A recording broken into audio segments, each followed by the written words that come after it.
Ce podcast vous est proposé par Total Energy.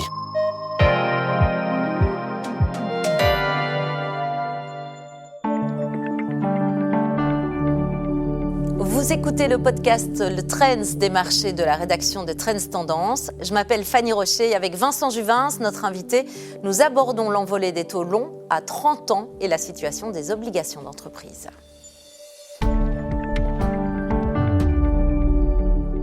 Bienvenue dans le Trends des marchés. On démarre avec les résultats de ce lundi.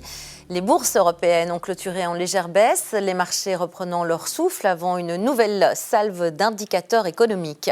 Sur Euronext Bruxelles, Elia a profité de son profil défensif. Hors indice, Vioalco a poursuivi sur son élan des 2 dernières semaines. À l'opposé, Lotus Beckries a marqué le pas ce lundi.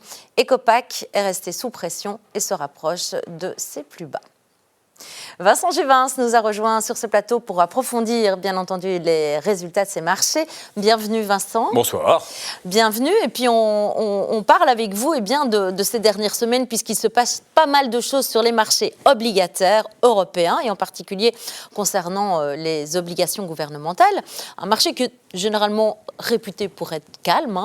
On observe notamment que les taux longs augmentent, ce qui est assez paradoxal à l'heure où les banques centrales baissent justement les taux. Alors, qu'est-ce qui explique ce phénomène ? Oui, vous avez vraiment signalé. Ce sont les marchés qui sont traditionnellement très calmes. Donc, marchés d'obligations souveraines sont des actifs stables par excellence, sûrs, dit-on. Et pourtant, on voit les taux à long terme, c'est-à-dire 10 ans et plus, s'envoler. Pour donner un exemple, on est à peu près à 4,25% sur les OLO à 30 ans en Belgique. C'est 4 fois plus que ce qu'on avait en 2022. C'est pour montrer un peu l'amplitude du mouvement. Alors, il y a différents facteurs qui expliquent ce mouvement. Alors, vous mentionnez que la BCE baisse les taux à court terme, c'est vrai, mais dans le même temps, elle ajuste la taille de son bilan. C'est-à-dire qu'elle en a fini avec les outils de crise, les rachats d'actions et d'obligations qu'elle faisait par l'intermédiaire de son bilan, qui a vu son bilan s'envoler à 8 000 milliards d'euros. Aujourd'hui, elle diminue cette taille, donc elle n'achète plus massivement des obligations souveraines européennes et dès lors, elle ne concourt plus à faire baisser les taux en zone euro. Alors, il faut signaler également qu'il y a des inquiétudes par rapport à la soutenabilité de la dette publique. Depuis 2008, on a évidemment des États qui se sont fortement endettés pour venir à la rescousse des banques, qui ont subi évidemment les difficultés de la crise de la dette souveraine en 2012, qui ont fait face à la crise du Covid, la crise énergétique, tant et si bien que l'endettement public a augmenté et dès lors, les investisseurs demandent d'être mieux rémunérés pour le risque qu'ils prennent. Et puis, il y a l'inflation. Jusqu'à avant le Covid, on avait peu ou pas d'inflation, donc c'est vrai qu'il n'y avait pas besoin d'intégrer ce risque inflationniste dans les taux obligataires. Aujourd'hui, l'inflation est de retour. Elle est aussi aux alentours de 2% actuellement en Europe. Donc, c'est quelque chose qui est évidemment pris dans l'équation obligataire également. Donc, dans ce contexte-là, on a des taux longs qui augmentent et qui atteignent des plus hauts depuis 2012. Et quand je dis taux long, encore une fois, c'est maturité 10 ans et plus. 10 ans et plus. Alors, au-delà de l'augmentation générale des taux longs, on observe aussi des divergences entre les différents pays membres, donc pays d'Europe.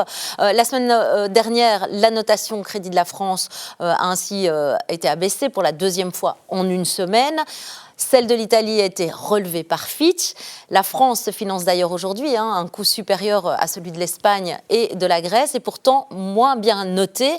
Est-ce que vous pouvez peut-être nous éclairer sur cette situation un peu... Oui, ça montre évidemment toute la nécessité d'approcher ces marchés de manière active. Alors j'évoquais le cas des finances publiques qui sont en grande difficulté, en tout cas de manière générale, c'est le fait de certains pays. Maintenant, tout ne va pas mal. Il y a un certain nombre de pays, notamment des pays qui étaient en difficulté en 2012, qui ont fait de gros efforts de réformes et d'ajustements budgétaires.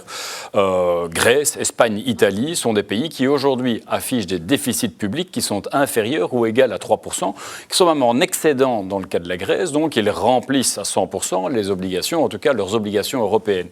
Et donc, dans ce contexte-là, finalement, ils voient leur coût de financement plutôt baisser dernièrement, tandis que des États qui ont des déficits publics élevés, France, Belgique, avec des déficits qui dépassent les 5%, évidemment, là, on a plutôt, en tout cas, un renchérissement des coûts de financement. On l'a vu notamment, l'écart de rendement, le spread entre le coût de financement de la France et de l'Allemagne avait monté au plus fort de la crise politique lors de la chute du gouvernement Bayrou à 0,8%. Ça s'est un petit peu tassé depuis, mais il y a réellement un coût, finalement, à cette incertitude politique, à la mauvaise gestion des finances publiques, qui se manifeste, en tout cas par l'intermédiaire de ce spread, cet écart de rendement. Et là, ça montre évidemment les divergences qu'on peut voir sur les marchés obligataires européens. Vincent, revenons justement sur ce fameux spread. C'est un terme qu'on utilise généralement beaucoup lorsqu'on parle des obligations d'entreprise. Quelle est la situation sur ce segment de marché ? Eh bien, paradoxalement, bien meilleur. On voit que les investisseurs aujourd'hui distinguent le risque souverain du risque de crédit. Historiquement, les entreprises quand elles se financent sur les marchés obligataires, doivent justement s'acquitter d'un spread pour le risque supplémentaire qu'elle représente. Un émetteur privé étant considéré comme moins sûr qu'un émetteur public.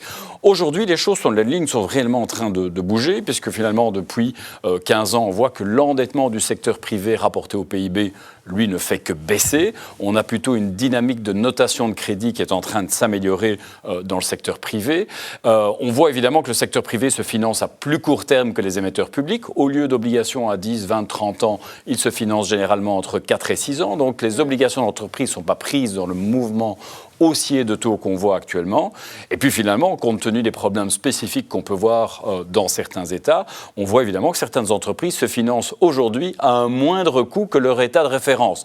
C'est le cas notamment, et on va le voir à l'écran, de la société AXA en France, qui aujourd'hui, sur des obligations 2030, se finance à un coût moindre que l'État français.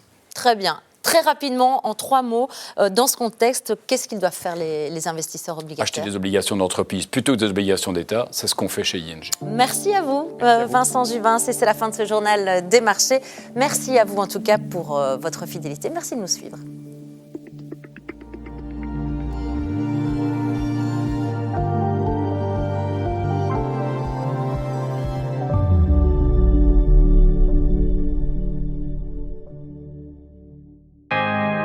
Merci d'avoir écouté ce podcast proposé par Total Energy.